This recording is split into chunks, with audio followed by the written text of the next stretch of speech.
তোমাকে দুটো চিঠি পাঠিয়েছিলাম, কোনো উত্তর নেই। তৃতীয়বার লিখতে গিয়ে মনে হলো তুমি হয়তো বাড়ি নেই।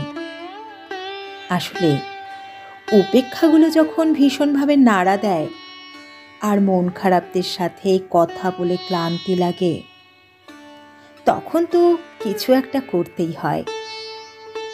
সেই যে দুশ্চিন্তাগুলো গত বছর আঁকড়ে ধরেছিল, আর তুমি একটা উল্কাঠির সাথে আরেকটা উল্কাঠি কলিয়ে গড়ে তুলেছিলে একটা সম্পর্ক, তাকে টিকলো বলো?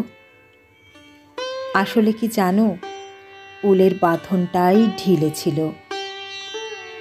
আমি শূন্যতা সরিয়ে যতবার তোমার স্মৃতির কাছে যেতে গেছি, ততবার শুনি কথোপকথন, কারা এসে তোমাকে ডাকছে।